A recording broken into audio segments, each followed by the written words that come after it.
Show me my son. First, give me the proof. You will see nothing until he is safe. Holston has our son! He has leverage, and he just made his final mistake. You framed Xanthe. You stole her letters. Now you steal my heir? Your family stole first. What are you talking about? A dukedom built on a buried lie.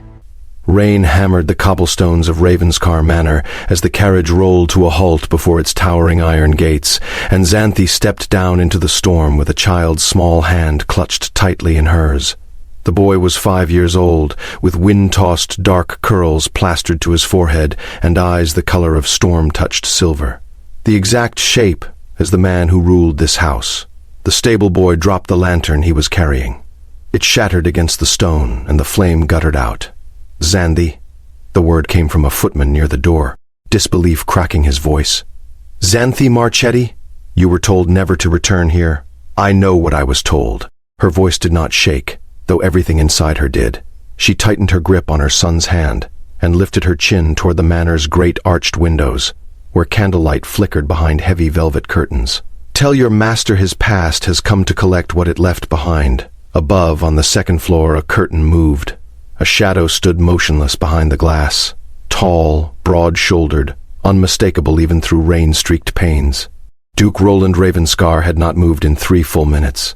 He simply stared down at the woman he had once loved with a desperation that had nearly destroyed him, and at the small boy beside her, whose face was a mirror he had not looked into in 5 long years.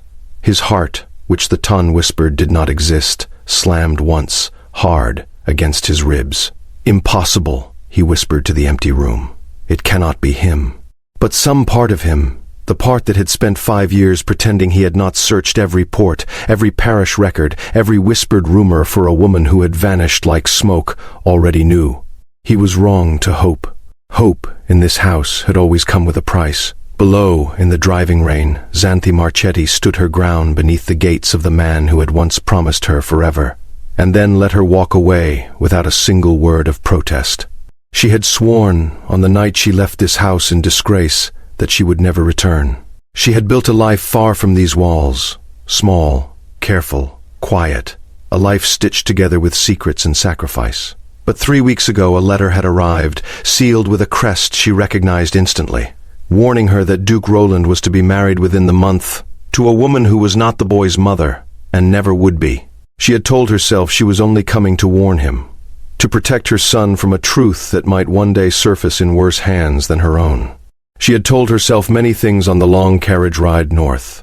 None of them had prepared her for the sight of him now, descending the manor steps 2 at a time despite the driving rain, his greatcoat forgotten, his dark hair already soaked through, his eyes fixed not on her, but on the boy. Xanthe. Her name left him like something torn loose. What is his name? She had rehearsed this moment 100 times in the dark hours of sleepless nights. Every version had her calm, composed, in control. Standing before him now, feeling the old ache bloom raw and unbearable in her chest, she found she could barely breathe, let alone speak the truth she had carried alone for 5 years. His name, she said finally, is Julian. The Duke's gaze dropped to the boy, to the silver eyes, the stubborn set of the jaw, the small scar above his left brow that mirrored one Roland had carried since childhood, earned falling from the same oak tree that still stood in the manor's east garden. Julian, he repeated softly, and something raw moved behind his composed, aristocratic mask. Grief and wonder and fury all tangled together. How old is he? Roland. How old, Xanthe? She closed her eyes briefly against the storm, against the years, against the truth she could no longer outrun. 5, she whispered. He is 5 years old. The silence that followed was louder than the thunder rolling over the hills. 5 years. The same length of time since she had been dismissed from Ravenscar Manor in disgrace, accused of theft she never committed, cast out in the dead of night, without so much as a chance to say goodbye to the man she loved, or to tell him what she had only just discovered was growing beneath her heart. Roland's jaw tightened until a muscle jumped along its edge. His hands at his sides curled into fists. "Get them inside," he said to the stunned footman, his voice suddenly commanding, though it trembled at the edges. "Now." before the household sees them standing in the rain like beggars at the gate. Beggars. The words struck Xanthe harder than she expected, though she knew he had not meant it cruelly, only that he understood, better than anyone, how quickly whispers became weapons in a house like this one. She let herself be led inside, Julian's small hand still locked in hers, water dripping from both their cloaks onto the marble entry floor where she had once scrubbed on her knees as a housemaid, before everything had changed. Before a lonely young duke had found her crying in the library, one rain-soaked evening much like this one, and had, against every rule of his station, stayed to ask her why. That had been the beginning. This, dripping and trembling in the grand foyer of Ravenscar Manor, her son's fingers tightening around hers as he stared up at the towering portraits of ancestors who might, by rights, one day be his own. This felt like the reckoning. Roland stood a few feet away, staring down at the boy with an expression Xanthe had never seen on his face before, not even in their most tender moments together. Not desire. Not even love, precisely. Recognition. "Papa is very tall," Julian said suddenly, breaking the terrible silence with the blunt honesty only children possessed. His small face tilted all the way back to study the Duke looming above him. Xanthe's stomach dropped through the floor. "Julian," she started, horrified, but the boy only continued, oblivious to the way the Duke had gone utterly, dangerously still. "Mama said my papa was a duke who lived in a castle with dragons on the gates." Julian pointed toward the wrought iron gate visible through the entry doors, where two carved stone dragons flanked the pillars, rain streaming down their ancient faces. "Those are dragons! Are you my papa?" For one terrible suspended moment, nobody in the grand foyer of Ravenscar Manor breathed. Then Roland knelt, a duke, kneeling on his own marble floor before a 5-year-old boy, and something in his stern face cracked open entirely. "Yes," he said, his voice raw and unguarded in a way Xanthe had not heard since the night she left. "Yes, I believe I am." Xanthe felt tears burn hot behind her eyes and blinked them back fiercely. She had not come here for this, for the terrible, beautiful sight of the boy's father seeing him for the first time. She had come to warn him, to protect Julian from a wedding announcement that would soon fill every newspaper in the realm, to disappear again before anyone noticed she had ever returned. She had not accounted for how impossible it would be to look at Roland Ravenscar again, and not remember exactly why she had once loved him so completely it had nearly ruined her. She had not accounted for the way he still looked at her, even now, even soaked and furious and blindsided, as though she were the only steady thing in a world gone mad. A door opened somewhere down the east corridor, sharp heels clicking against marble with unmistakable purpose. "Roland?" A woman's voice, cool and cultured, edged with the particular sharpness of someone who did not appreciate being kept waiting. "Darling, what on earth is taking so—" Lady Serelda Ashcombe stopped dead in the corridor archway, her pale eyes moving from the Duke kneeling on the floor, to the drenched, disheveled woman standing just inside the door, to the small, dark-haired boy staring up at Roland with an expression of open wonder that mirrored, with devastating precision, the Duke's own face. Xanthe watched the color drain from the noblewoman's face as understanding dawned. "Who?" Lady Serelda said very slowly, each word cut from ice. "Is this?" Roland rose to his feet, and for one heartbeat, Xanthe saw something flicker across his expression. Not guilt, not quite, but the terrible awareness of a man who understood exactly how much was about to collapse around him. Serelda.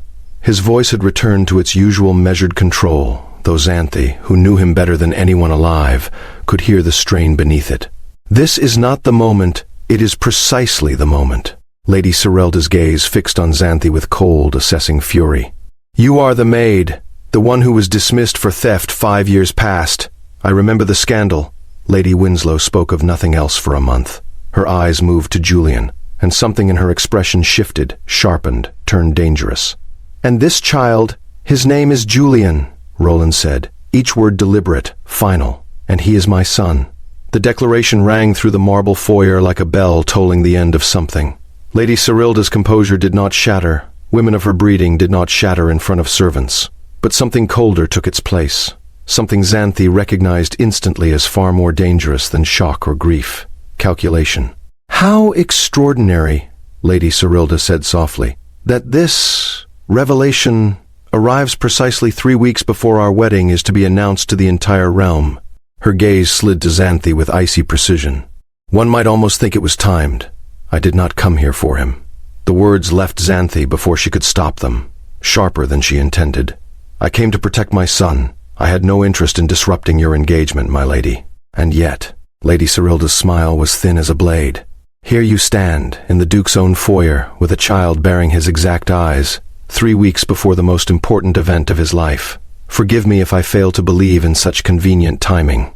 Cyrilda, Roland's voice carried a warning now, low and dangerous. Enough. But Lady Cyrilda was already turning on her heel, her spine rigid with fury barely contained beneath aristocratic poise.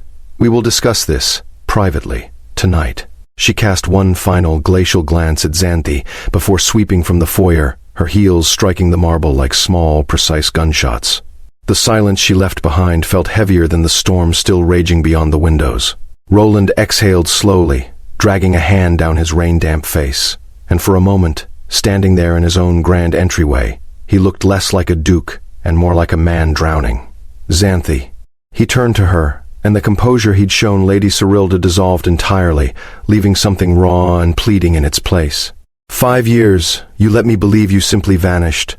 You let me search every port, every parish, His voice broke, just slightly, before he mastered it again.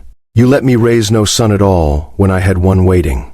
You think I wanted this? Something hot and furious rose in Xanthe's chest, 5 years of grief finding its voice at last. I was cast from this house in the dead of night, Roland, accused of theft I never committed, given no chance to explain, no chance to say goodbye, no chance to tell you what I had only just learned myself, that I was carrying your child. Her voice cracked, and she hated herself for it, hated how easily this house could still undo her. I wrote to you, 3 letters, in the first year. I never received a single reply. Something shifted behind Roland's eyes, confusion, then dawning, horrified understanding. I received no letters. I sent them to this address. To you, directly. Then someone, Roland said slowly, his voice going dangerously quiet, intercepted them. The words hung in the air between them, heavy with implication. Xanthe watched him piece it together in real time.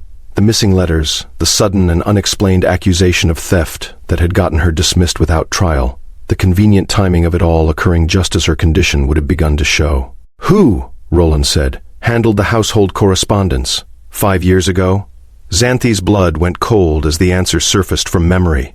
A name she had not spoken aloud in half a decade, a face she had trusted, once, before everything fell apart. Your steward, she whispered, Mr. Halston. Roland's expression turned to granite. Halston still manages this estate. Before either of them could say another word, the grandfather clock in the corner told the hour, its deep chimes rolling through the foyer like a countdown to something neither of them could yet see coming. Julian, exhausted and overwhelmed by a day that had asked far too much of a 5-year-old heart, swayed slightly on his feet and reached instinctively for his mother's skirts. Whatever fury and heartbreak still simmered between the two adults, it dissolved instantly at the sight. He needs rest, Xanthe said quietly, all the fight draining out of her at once, replaced by the bone-deep exhaustion of a woman who had spent 5 years carrying a secret alone. We should not have come. This was a mistake. No. Roland's hand came up, not quite touching her, hovering in the space between them the way it always had in their most careful, forbidden moments, close enough to feel her warmth, too disciplined to close the distance. You will stay, both of you, tonight, and for as long as it takes to uncover the truth of what was done to you 5 years ago. His silver eyes, so achingly like their son's, held hers with an intensity that made her chest ache. I let you go once, Xanthe, believing a lie I should have questioned from the very first moment. I will not make that mistake twice. Roland, your engagement will be addressed. His jaw tightened. But not tonight. Tonight, my son sleeps under my roof for the first time in his life, and I intend to make certain nothing, and no one, threatens that. He did not look toward the corridor where Lady Cyrilda had disappeared, but Xanthe saw the flicker of grim awareness cross his face, and understood that he, too, sensed the storm now gathering far beyond the manor's windows, a storm with a far more dangerous name than rain. The guest chamber Roland ordered prepared for them overlooked the east gardens, and long after Julian had finally succumbed to exhausted sleep in the small bed set up beside her own, Xanthe sat by the window, watching moonlight break through the retreating clouds to silver the branches of the old oak tree below. The very same tree where, 5 years ago, a lonely stable-hand's daughter had once found a duke sitting alone in the dark, grieving a father he'd never pleased, and had, without thinking of consequence or station, sat down beside him and simply listened. That single act of kindness had unraveled both their lives. A soft knock sounded at the door. She knew, before she rose to answer it, exactly who stood on the other side. Roland had changed from his rain-soaked clothes into a simple dark coat, his hair still damp, his eyes shadowed with an exhaustion that went far deeper than the hour. He glanced past her toward the sleeping boy, and something tender and helpless moved across his stern features. "May I speak with you?" he asked quietly. "In the library?" She should have refused. Every instinct honed by 5 years of hard-won independence screamed at her to keep her distance, to protect the careful walls she'd built around her heart. But some things, she was learning all over again tonight, refused to stay buried no matter how deep the grave. She followed him down the familiar corridors, past portraits of ancestors who had never approved of a housemaid's daughter looking twice at their heir, into the grand library, where it had all begun 5 years before. The fire was already lit, casting warm gold light across towering shelves of leather-bound books. Roland closed the door behind them with a quiet click that seemed in the charged silence unbearably loud. "I owe you an apology," he said, without preamble, "far larger than any words can carry, but I intend to try, regardless." "Roland, let me finish." His voice was low, urgent, stripped of all the ducal formality he wore like armor in every other room of this house. "I searched for you. For nearly 2 years I searched every port city, every parish register, every rumor of a woman matching your description. I told myself it was to see justice done for the theft accusation, to clear my own conscience for having let you be dismissed without a proper hearing. But that was a lie I told myself to make the searching bearable."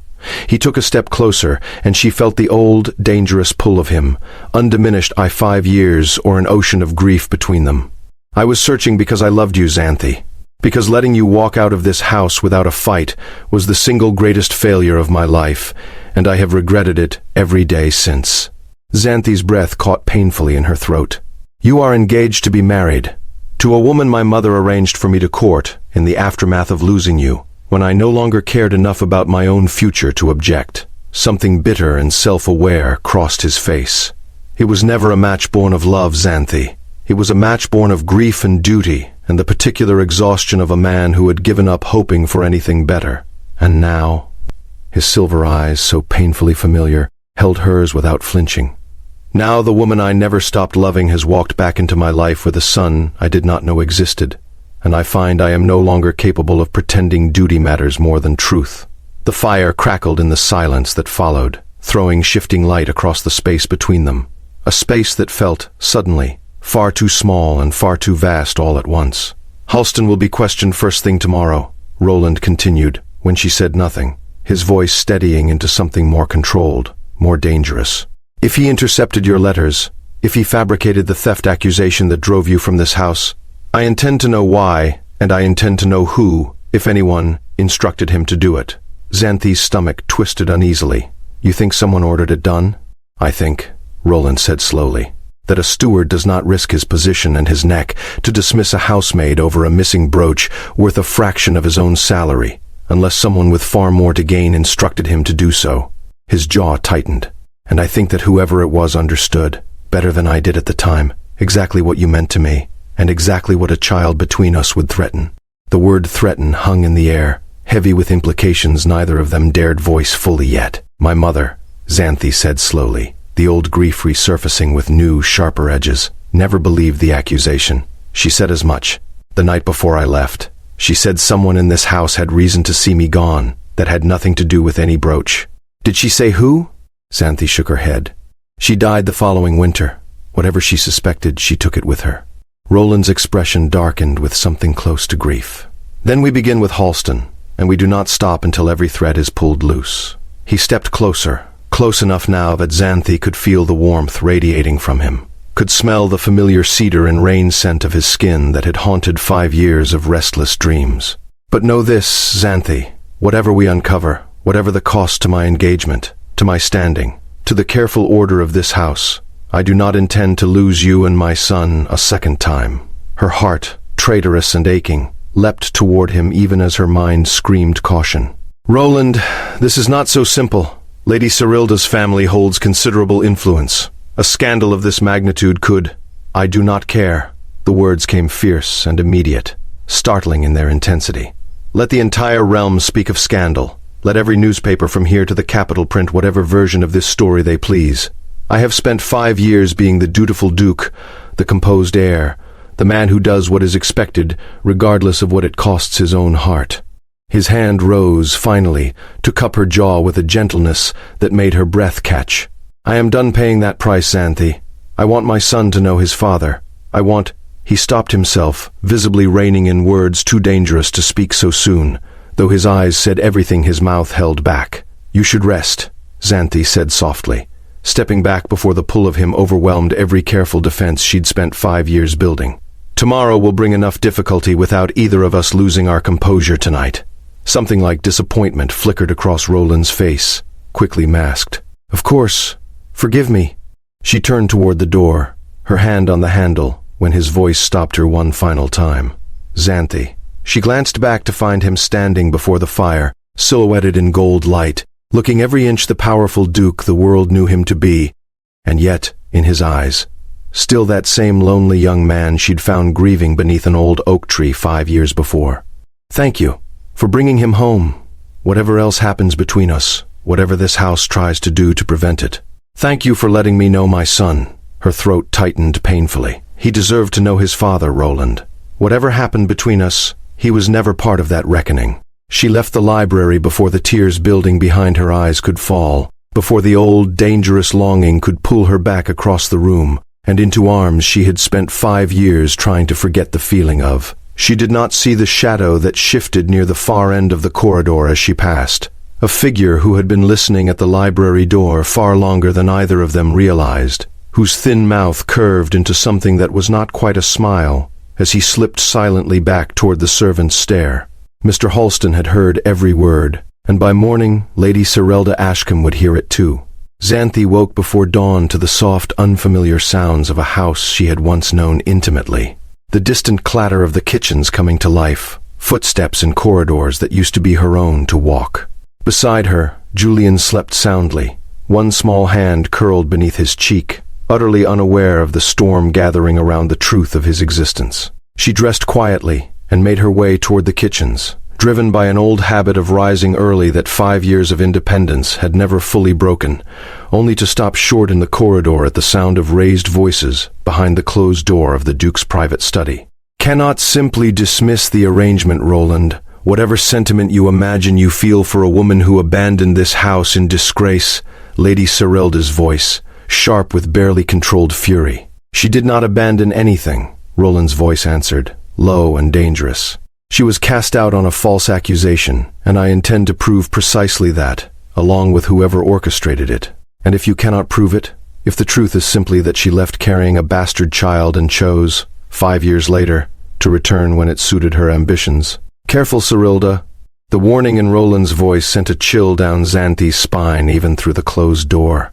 I am simply stating what every soul in this county will whisper the moment word spreads, and word will spread. Roland, you know this as well as I do. A duke's secret heir, discovered on the very eve of his wedding. The scandal sheets will feast on it for a year. A pause, calculated and cold. Unless, of course, the matter is resolved quietly. The woman and child, relocated, provided for generously, kept far from this house and this family's name. Absolutely not. You would risk everything, your standing, your family's legacy, the alliance our marriage was meant to secure between our houses. For a housemaid and her bastard son? He is not a bastard. Roland's voice had gone glacial. He is my heir, whether the law currently recognizes it or not, and I intend to see that change with all possible speed. As for you, Serilda, I think it best that our engagement ends here. You deserve a husband whose heart is fully yours, and mine, I have come to understand, was never truly available to give. A sharp, furious silence followed, broken finally by Lady Serilda's voice, gone quiet and dangerous in a way that frightened Xanthe far more than her earlier fury had. You will regret this, Roland. I promise you that. Before this is finished, you will understand precisely what you have thrown away, and precisely what it costs across my family's name." Footsteps approached the door. Xanthe stepped quickly into the shadow of a nearby alcove, heart pounding, as Lady Serilda swept from the study moments later, her face a mask of icy fury, and disappeared down the corridor without so much as glancing in Xanthe's direction. Xanthe waited until the sound of retreating footsteps faded entirely before releasing the breath she'd been holding. He ended it. The realization sent a confused tangle of emotions crashing through her. Hope, fear, disbelief, and beneath it all, a dangerous flicker of joy she had no right to feel. Not yet, not with so much still uncertain and so many threats still circling. She turned to make her way back toward the guest chamber and Julian, only to nearly collide with a figure emerging from the shadows of the servants' passage. Thin, sharp-featured, his expression carefully neutral in a way that immediately set every instinct in her on edge. "Miss Marchetti." Mr. Holston's voice was smooth, unbothered, though his eyes held something calculating that made her skin crawl.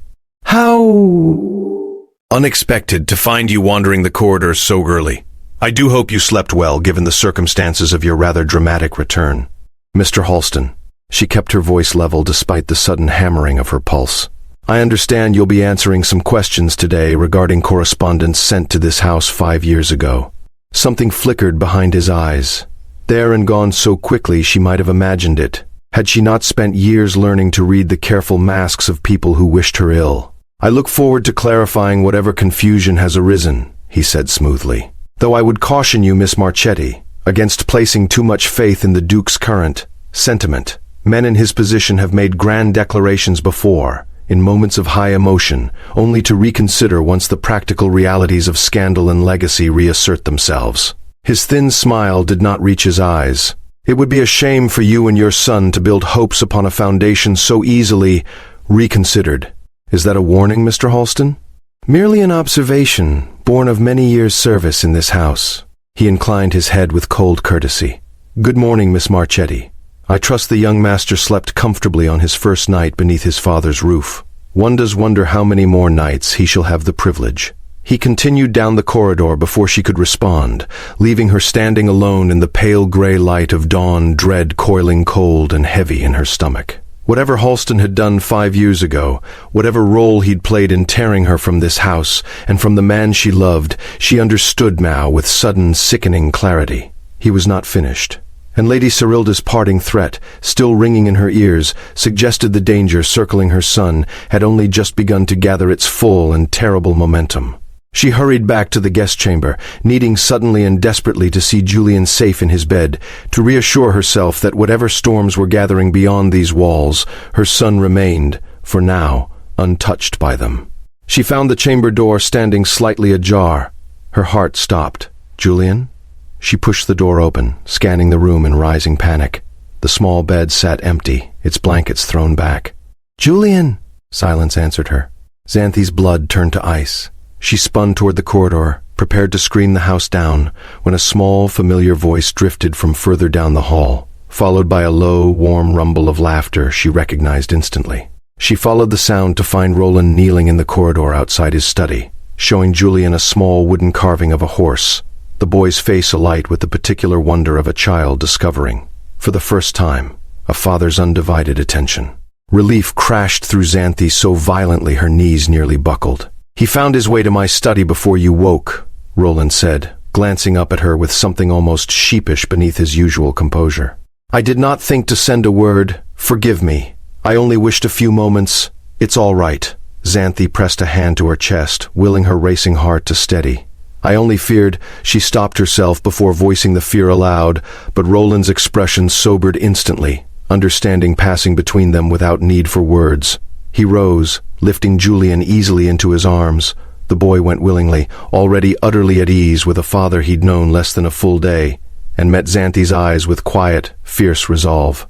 "No one will take him from us," he said quietly. "Not Holston, not Serilda, not anyone in this house or beyond it. I meant every word I said last night, Xanthe, and every word Serilda heard me say this morning. I am done sacrificing what matters most for the sake of appearances."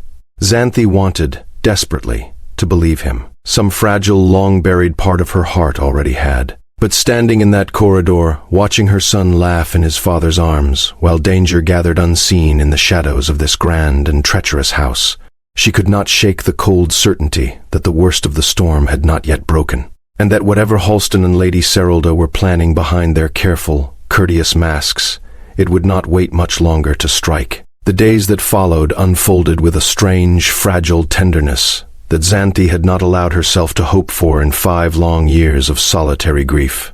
Roland insisted they remain at the manor while inquiries into Halston's conduct proceeded, and slowly, cautiously, something like the life they might have shared began to take fragile shape between them. Mornings found Julian trailing after his father through the estate's grounds, peppering him with a 5-year-old's endless questions about dragons and horses and why the portraits in the long gallery all looked so cross. Evenings found Xanthe and Roland seated together by the library fire long after Julian had been put to bed, speaking in low voices of the years they'd lost, the grief they'd each carried alone, the careful, cautious rebuilding of a trust that had been shattered so completely 5 years before. "He has your stubbornness," Roland observed one evening, watching Julian argue passionately with a stable groom about whether horses preferred apples or carrots, his small face set in an expression of fierce conviction that mirrored his mother's. "He has your eyes," Xanthe countered softly, "and apparently your talent for making everyone around him fall a little in love with him despite their better judgment." Roland's gaze turned toward her, something warm and unguarded moving across his features. "I recall a young woman who accused me of the same talent once, beneath an old oak tree, on a night I'd resigned myself to grieving alone." "You were insufferably charming, even in grief," Xanthe admitted, a reluctant smile tugging at her mouth. It was terribly unfair. "And you," he said quietly, stepping closer, were the first person in this entire house who ever looked at me and saw a man, rather than a title waiting to be useful to someone's ambitions. The old pull between them, dormant but never truly extinguished, hummed dangerously in the space separating them. Xanthe felt her breath catch as his hand rose to brush a stray curl from her face, his touch achingly gentle, achingly familiar. "Roland, I know." His voice was low, rough with restraint.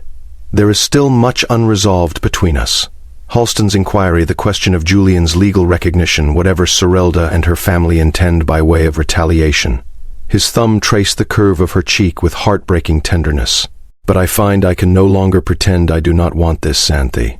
I do not want to spend one more day of my life pretending my heart belongs anywhere but with you and our son." Before she could answer, before the fragile, dangerous hope building in her chest could find words, the library door opened without warning. A steward Xanthe did not recognize stood in the doorway, his face pale, his hands trembling slightly around a folded letter. "Your Grace," his voice shook. "Forgive the intrusion, but this arrived by urgent courier, from the Crown's Office of Legitimacy and Inheritance." He swallowed hard. "There has also been an incident, Your Grace, at the stables. Mr. Halston was found." "Found how?" Roland's voice had gone sharp with sudden alarm. "Gone, Your Grace. His chambers emptied. The head groom says he departed in the night, on horseback, though none can say where." The steward's hand trembled harder as he extended the sealed letter. "And this arrived only moments ago, addressed specifically to you, marked most urgent." Roland crossed the room in 3 swift strides, breaking the seal with barely controlled tension. Xanthe watched his expression shift as he read, confusion, then dawning horror, then a fury so absolute it seemed to drain every drop of color from his face. "Roland?" She rose, alarm coiling tight in her chest. "What is it? What does it say?" He looked up at her, and in his silver eyes, Julian's eyes, she saw something that made her blood run cold. "It's a formal challenge," he said, his voice hollow with disbelief, "to Julian's legitimacy and to my own right of succession. Filed this very morning by a claimant asserting prior legal marriage to my late father." He crushed the letter in his fist, his whole body rigid with barely contained fury. "Signed," he said, each word dropping like a stone into the sudden terrible silence of the room, "by a woman named Griselda Ashworth, who claims to be my father's true and legitimate wife, and therefore the rightful Duchess of Ravenscar."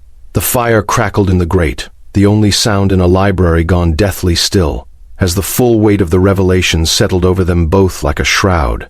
Everything Xanthe had returned to protect, Julian's safety, his place in this world, the fragile hope of the life she and Roland might yet build together, hung suddenly, precariously, on the edge of a precipice neither of them had seen coming.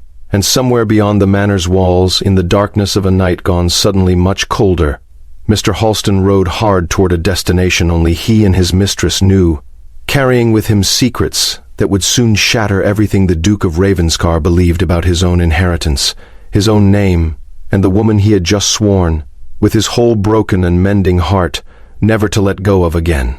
The letter trembled in Roland's grip as he read it a second time, as though repetition might somehow rewrite the words into something less catastrophic. "It cannot be legitimate," he said, though his voice carried less certainty than his words intended. "My father never spoke of any marriage beyond my mother. There were no records, no announcements, which means either it is a fabrication," Xanthe said carefully, "or it was deliberately hidden." Roland's jaw tightened. "Halston vanished in the night, the very hour this claim arrived. This is no coincidence." "No," Xanthe agreed grimly. "It is a conspiracy 5 years in the making, and we have only just begun to see its shape." He crossed to the window, staring out into the darkness where, somewhere beyond the manor's boundaries, Halston rode toward whatever refuge his mistress had arranged. "If Griselda Ashworth can prove her claim, Julian's legitimacy becomes irrelevant. My own right to this title, to this house, to everything I've spent my life protecting, all of it would pass instead to whatever heir she claims to have borne my father. Does she claim an heir?" Roland's face went ashen as he scanned the letter once more. "She does. A son, currently 25, residing abroad, prepared to return the moment her claim is recognized by the Crown's office." Xanthe felt the floor tilt beneath her.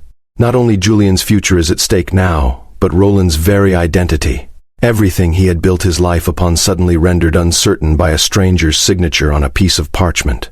"We need proof," she said, forcing steel into her voice despite the fear coiling through her chest. "Proof this claim is false, or proof of exactly what your father's true history was.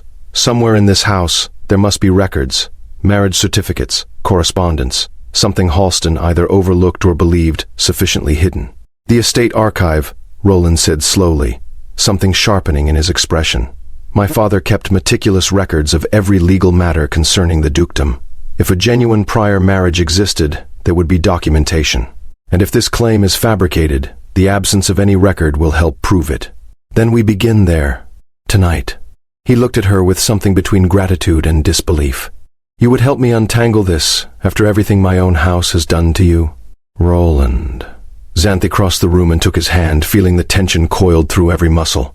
"Julian's future is bound to yours now, whether either of us intended it or not. I am not walking away from this fight, not this time."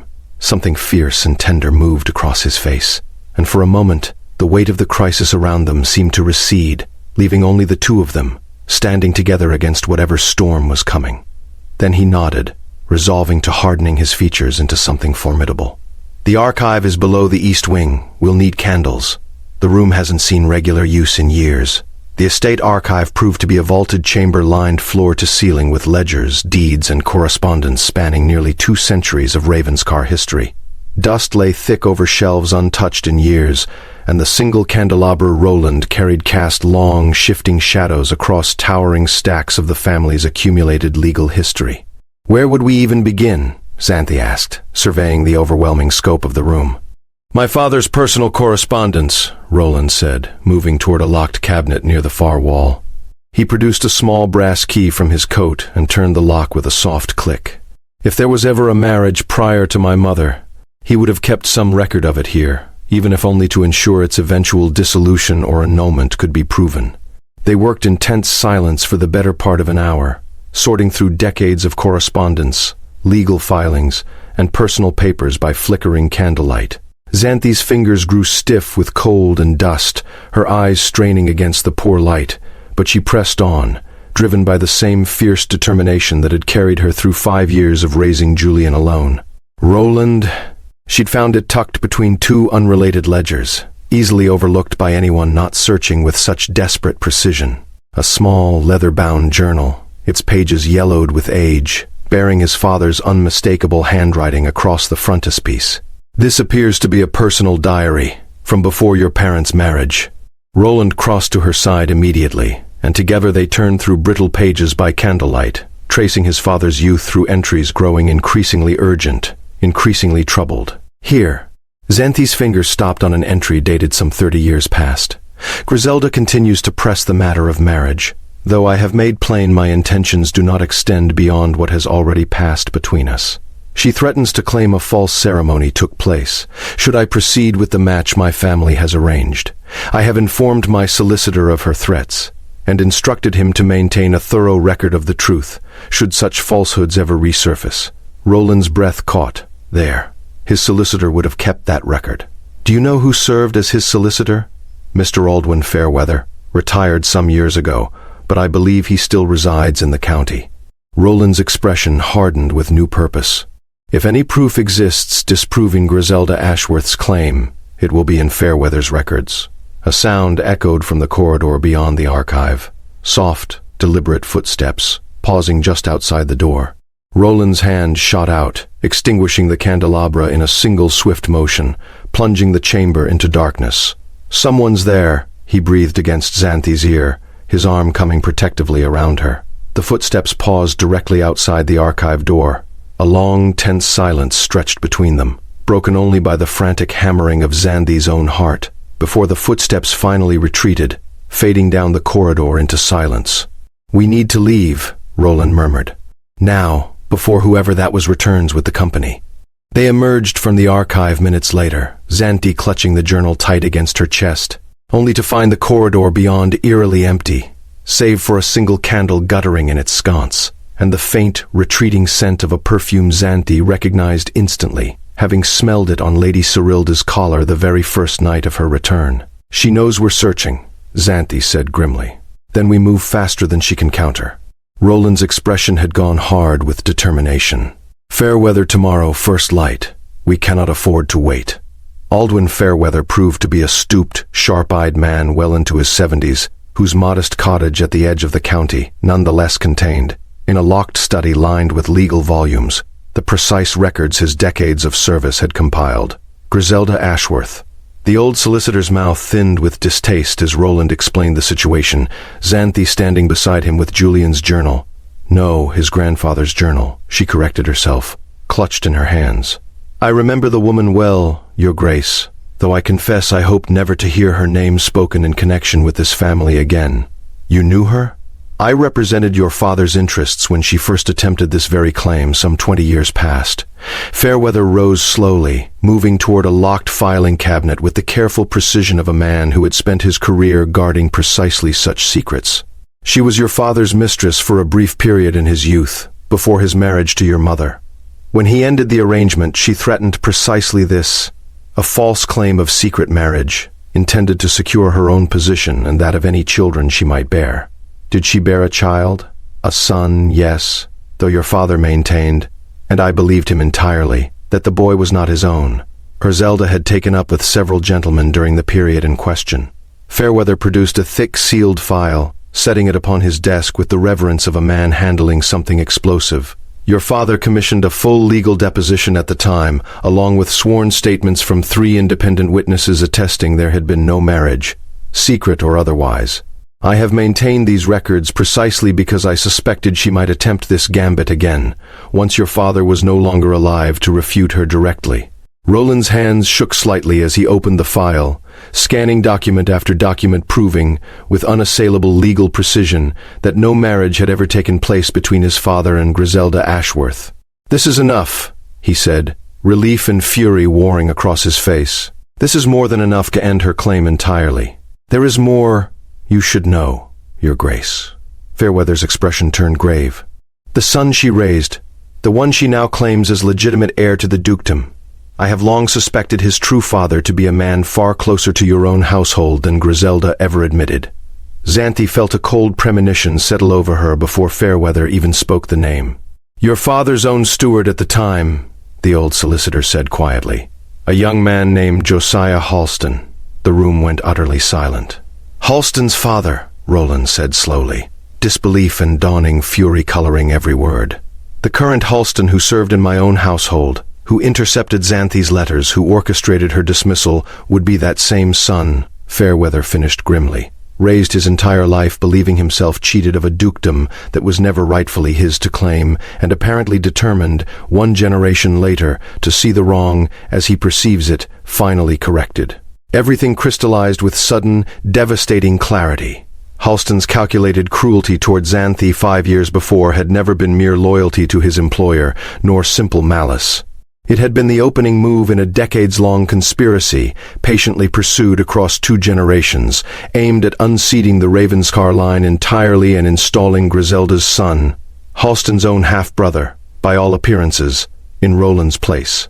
He needed Julian eliminated from consideration, Xanthe whispered, horror dawning through her. A legitimate heir would have complicated any future claim against the succession. That's why he fabricated the theft accusation, why he intercepted my letters. He needed me gone before anyone learned I carried the Duke's child. And now that you've returned, Roland said grimly, now that Julian's existence threatens to strengthen my own claim rather than weaken it, Halston and Griselda have accelerated their plan, filing this false claim before I can properly establish Julian's legitimacy. We have what we need to end it, Fairweather said, gesturing toward the file. These documents, presented to the Crown's Office of Legitimacy, will demonstrate conclusively that Griselda Ashworth's claim is fraudulent and that her son has no legal standing whatsoever. Then we ride for the capital immediately, Roland said, already moving toward the door, before Halston and his mistress can manufacture some further deception to delay the reckoning. But as they departed Fairweather's cottage, the old solicitor's final words followed them into the gray morning light, heavy with warning. Your Grace. He caught Roland's sleeve before they could mount their horses. A woman who has spent 20 years nursing this ambition and a son raised his entire life to believe a dukedom was stolen from him. Such people do not simply retreat when confronted with legal defeat. Guard your household carefully, and guard that boy of yours most carefully of all. Desperate people, cornered, become dangerous in ways careful legal argument cannot always anticipate. They returned to Ravenscar Manor by midday, the precious file secured in Roland's saddlebag, only to find the household in a state of barely suppressed panic. Your Grace! The head housekeeper met them at the gate, her face pale with distress. Thank heaven you've returned. The young master, Xanthe's heart stopped entirely. What about Julian? Where is he? He was in the garden with his nurse, not an hour past. When she turned to answer a summons from the kitchen, she returned to find him gone. We've searched every corner of the grounds, Your Grace, every room in the house. Gone. The word left Xanthe as barely more than a breath, terror crashing through her so violently she nearly lost her footing. Julian is gone? Roland's face had gone white as bone, but his voice, when it came, carried the deadly calm of a man forcing himself past panic into pure, focused action. Who summoned the nurse to the kitchens? A messenger, Your Grace, claiming urgent word from you regarding supplies for the young master's dinner. I sent no such message. Roland's hands curled into fists. Search the stables, determine if any horses are missing, and question every soul in this household about strangers seen near the grounds this morning. Xanthe could barely breathe past the terror clawing up her throat. 5 years of protecting Julian alone, of keeping him safe from a world that had never known kindness enough to spare. And now, within his own father's household, he had vanished within the span of an hour. Roland. Her voice shook uncontrollably. If Halston has him, he will not harm him. Roland's hands gripped her shoulders, his silver eyes burning with a fury and fear that matched her own, though his voice remained steady, anchoring her against the rising tide of panic. Julian is his only leverage now that Fairweather's documents exist. He needs the boy alive and unharmed to have any hope of bargaining. Bargaining for what? The answer came moments later, in the form of a groom racing breathless from the stables. A folded note clutched in his trembling hand. Your Grace. This was found tied to the gatepost, not 10 minutes past. Roland snatched the note, breaking its plain seal with shaking hands. Xanthe read over his shoulder, dread pooling cold and heavy in her stomach as the words swam before her eyes. Your Grace, the boy is safe, for now. His safety depends entirely upon your willingness to withdraw whatever documents you've acquired from Fairweather and abandon any legal challenge to Lady Ashworth's rightful claim. Bring the documents yourself, alone, to the old mill on the eastern boundary by sunset. Come accompanied, or alert the authorities, and you will never see the boy again. J.H. The old mill, Roland said grimly. I know it well. Abandoned these past 10 years, since the stream changed course. Roland, We cannot simply hand over the proof of Julian's legitimacy. We will not. His jaw was set in hard, determined lines. But Halston does not need to know that until Julian is safely returned to us. You cannot go alone. If something happens to you as well, I do not intend to go entirely alone. Something calculating and dangerous entered his expression. The first true glimpse Xanthe had seen of the formidable Duke beneath the tender, grieving man she had come to love all over again. But Halston must believe I have complied precisely with his demands, or he will not hesitate to disappear entirely with our son. He turned to the assembled household staff, his voice carrying the absolute authority of a man born to command in moments of crisis. Summon the county magistrate, quietly, and have him position men at every road leading from the eastern boundary, out of sight of the old mill. No action until I signal, is that understood? Our priority above all else is Julian's safe return. The staff scattered to their tasks with urgent efficiency, and Roland turned back to Xanthe, his composed mask cracking just enough to reveal the raw terror beneath. "I will bring him home," he said, his voice rough with emotion. "I swear to you, Xanthe, whatever it costs, I will bring our son home safely. Then let me come with you." "Xanthe, he is my son too, Roland. I have protected him alone for 5 years. I will not simply wait here while you ride into danger on his behalf." Her voice broke, but her resolve did not waver. "Please, I cannot simply sit here and wait, not knowing." Something in her desperate expression finally broke through his protective instincts. He nodded once, sharply. "You will remain hidden, out of sight, until I determine it's safe. Do you understand? Halston's note specified I come alone. If he sees you, he may panic, and panic makes desperate men dangerous. I understand." They rode for the eastern boundary as the afternoon sun began its slow descent toward the horizon. Every mile stretching Xanthe's nerves tighter with dread. Every fear she had carried alone for 5 years crystallizing into this single unbearable hour. The old mill stood exactly as Roland remembered it, weathered gray stone, its great wheel long since stilled, windows boarded against a decade of disuse. As they approached, concealed within the tree line bordering the mill's overgrown clearing, Xanthe caught sight of a single horse tethered near the entrance, and her heart clenched painfully at the thought of her son somewhere within those crumbling walls.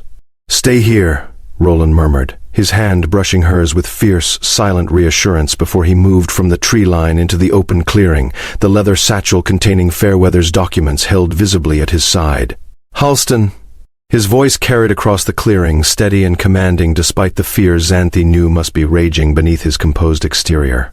"I've brought what you asked for. Release my son." A long silence answered him, broken finally by the creak of the mill's heavy door swinging open. Mr. Halston emerged into the fading light, his usually immaculate appearance disheveled, his eyes carrying the particular wild desperation of a man who understood his careful plans were unraveling beyond his control. "Your Grace!" His voice held none of its usual smooth courtesy now, stripped raw by desperation. "The documents, if you please. Then the boy will be returned to you, exactly as promised. Where is he? I want to see him first." Halston's mouth twisted. "You are hardly positioned to make demands, Your Grace. And you are hardly positioned to negotiate from a place of strength, Mr. Halston, given that kidnapping a duke's son carries considerably harsher penalties than the fraud and theft you've already committed against his mother." Roland's voice had gone cold and deadly. "I want to see my son. Now." For a tense moment, Xanthe feared Halston would refuse entirely. Then, with visible reluctance, he gestured toward the mill's door, and a moment later, a second figure emerged, a young woman Xanthe did not recognize, holding Julian's small hand. "Papa!" Julian's voice carried across the clearing, and though his small face showed the marks of fear and confusion, he appeared otherwise unharmed. "Papa, this lady said we were playing a game, but I want to go home. You will go home, my darling boy," Roland called back, his voice cracking with barely restrained emotion despite his effort to remain composed. "I promise you that." Xanthe, hidden within the tree line, pressed a trembling hand against her mouth to stifle the sob rising in her throat at the sight of her son, frightened but alive, so close and yet still separated from her by a clearing full of danger. "The documents," Halston pressed again, extending his hand. "Now, Your Grace, or this arrangement ends far less pleasantly than either of us would prefer." Roland stepped forward, the satchel extended, and for one agonizing moment, Xanthe feared he truly intended to surrender the proof that would protect Julian's future entirely. Then chaos erupted. From the tree line opposite Xanthe's position, the county magistrate's men burst into the clearing, moving swiftly to surround both Halston and his young accomplice. Halston's face contorted with fury and panic as he realized the trap closing around him, his hand darting toward his coat, toward a pistol. Xanthe realized with horror, even as Roland moved with startling speed to shield Julian's small body with his own. "Drop it, Halston!" The magistrate's voice cracked across the clearing like a whip. "There is no path from this clearing that does not end in your arrest. Surrender now, and perhaps some mercy remains available to you." For a long, terrible moment, Halston stood frozen, pistol half raised, his eyes darting between the surrounding men and the Duke shielding his son with his own body. Xanthe could not breathe, could not move, every fiber of her being screaming with terror for the two people she loved most in all the world. Then, with a sound that was almost a sob, Halston's shoulders slumped, the pistol falling from suddenly nerveless fingers to clatter against the clearing's stone-strewn ground.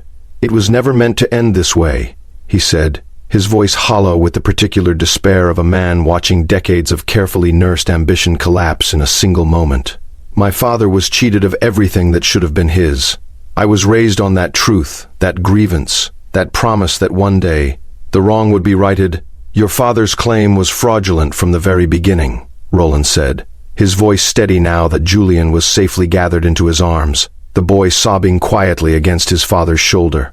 "As was yours. As was the cruelty you inflicted on an innocent woman 5 years ago, casting her from this house with a lie that cost her everything, simply to further your family's stolen ambition." The magistrate's men moved forward to secure Halston and his young accomplice, a woman Xanthe would later learn was Griselda Ashworth's own granddaughter, drawn into the scheme through decades of inherited resentment, leading them away toward the waiting carriage that would carry them to face formal charges. Xanthe emerged from the tree line at last, running across the clearing as Roland turned toward her, Julian still clutched protectively in his arms. The moment her son's eyes found hers, his small arms reached desperately toward her, and she gathered him against her chest, sobbing openly now that the terror of the past hours could finally, safely, release its grip. "Mama," Julian whispered against her neck, his small body trembling. "I was scared. I know, my love. I know. You're safe now. You're safe." Roland's arms came around them both, and for a long moment, the three of them simply stood together in the fading golden light of the clearing. The terrible danger finally passed, the truth finally, fully unearthed. "It's over," Roland murmured against Xanthe's hair, his voice rough with emotion. "Halston's schemes, Griselda's false claim, the lie that tore you from this house 5 years ago, it's finally, truly over." Xanthe lifted her tear-streaked face to meet his eyes, and found in them the same fierce, unwavering devotion that had first drawn her to him beneath an old oak tree, 5 long years before. "Not over," she said softly, "only beginning." The weeks that followed brought a slow, careful unraveling of every thread Halston and Griselda Ashworth had woven across 2 generations of deception. Fairweather's documents, presented before the Crown's Office of Legitimacy, thoroughly dismantled Griselda's fraudulent claim, while Halston's confession, offered in exchange for whatever leniency the courts might grant, confirmed every detail of the conspiracy that had cost Xanthe 5 years of her life and nearly cost Julian his. The theft accusation that had driven Xanthe from Ravenscar Manor was formally overturned, her name cleared before the same household that had once cast her out in disgrace. And Julian, bright-eyed, irrepressible Julian, who had spent his first 5 years believing himself fatherless, was formally recognized as Roland's legitimate son and heir, his birth entered into the official records of the Ravenscar line with all the ceremony and permanence his father could arrange. On a bright autumn morning, some 2 months after that terrible confrontation at the old mill, Xanthe stood once more beneath the ancient oak tree in the manor's east garden, watching Julian chase falling leaves across the lawn with the boundless joy of a child finally, fully secure in his place in the world. "You've been standing here a long while," Roland said, coming to stand beside her, his gaze following hers toward their son's laughing figure. "I was remembering," she admitted softly. "This is where it began 5 years ago. I was crying beneath this very tree, certain my life would never amount to anything more than service in someone else's grand house, and you found me here, grieving your own losses, and stayed to ask why I wept. The best decision I ever made," Roland said quietly. though it took me 5 years and considerable heartbreak to fully understand the gift that evening truly was. He turned to face her fully, and something in his expression, solemn, tender, achingly vulnerable despite all his ducal composure, made her breath catch in her throat. Xanthe. He reached into his coat, producing a small velvet box that caught the morning light. I have spent 5 years regretting every day I let pass without fighting harder for you, without questioning the lies that tore you from this house, without trusting my own heart enough to search beyond what I was told to believe. He knelt before her, beneath the same ancient oak that had witnessed the very beginning of their story, and opened the box to reveal a ring set with a single brilliant sapphire. I do not intend to spend one more day making that same mistake. Xanthe Marchetti, will you do me the honor of becoming my wife? Not for duty, not for scandal's sake, not for Julian's legitimacy, though heaven knows all those reasons exist in abundance, but because I have loved you since the very first evening you sat beside me beneath this tree, and I intend to love you every single day for the rest of my life, if you'll only allow me the privilege. Xanthe's tears fell freely now, though these carried none of the grief and fear that had marked so many tears before them, only overwhelming, unguarded joy. Yes, she whispered, then louder, laughing through her tears. Yes, Roland, 1,000 times yes. He rose and gathered her into his arms, and as their lips met in a kiss 5 years in the making, Julian's delighted shriek of joy rang across the garden. The boy having abandoned his leaves entirely to run toward his parents, wrapping his small arms around both their legs with the fierce, uncomplicated love only a child could offer. Does this mean we truly get to stay? Julian asked, peering up at them both with hopeful, silver eyes. Forever? Roland knelt to gather his son into the embrace as well, his heart, once guarded so carefully behind ducal composure, now entirely and joyfully undone. Forever, he promised, his voice thick with emotion. You are my son, Julian, my heir, my greatest joy. Nothing and no one will ever separate this family again. Their wedding took place that winter, in the same grand ballroom where Roland's own parents had once celebrated their union, though this time, the marriage was built not on arrangement or duty, but on a love that had survived 5 years of separation, betrayal, and danger, only to emerge stronger for having weathered every storm thrown against it. Xanthe walked down the aisle in a gown of deep sapphire silk, Julian proudly serving as ring-bearer, his small chest puffed with pride at the significant responsibility entrusted to him. The household staff who had once whispered of scandal now wept openly with joy, having watched the true story unfold, not one of ambition or deception, but of a love strong enough to survive every obstacle a treacherous world had placed against it. As Roland slipped the wedding band onto Xanthe's finger, sealing 5 years of separation and heartbreak into a single, unbreakable vow, he leaned close to whisper words meant only for her. Every scar this house tried to leave upon us, he murmured, we have turned instead into the foundation of something unbreakable. Xanthe smiled through happy tears, gripping his hands tightly on her own. Then let it be the beginning of a story worth telling for generations to come. Outside the ballroom windows, snow began to fall softly over the grounds of Ravenscar Manor, over the old oak tree where it had all begun, over the gardens where their son now played freely and safely, over a house finally, truly healed of the secrets and lies that had once nearly destroyed everything within it. The Duke and Duchess of Ravenscar had weathered scandal, betrayal, and danger to reclaim not just a title or an inheritance, but something far more precious, a family, whole and unbroken, built upon truth rather than deception, upon love freely chosen rather than duty grimly endured. And somewhere in that grand ancient house, a small boy with silver eyes drifted to sleep that night in the certain, unshakable knowledge that he was loved, that he was safe, and that he belonged, fully and forever, to a family that would never again let him go. Some loves, it seemed, were simply worth waiting 5 long years to find their way home. If this story moved you tonight, remember that the truth always finds its way to the surface, no matter how deeply it's buried, and that the family we fight hardest for is often the family worth having most. Let us know in the comments which moment touched your heart. Share this story with someone who believes in second chances, and subscribe for more tales of royal romance, hidden legacies, and love that refuses to be silenced, right here on the Royal Duke Diaries.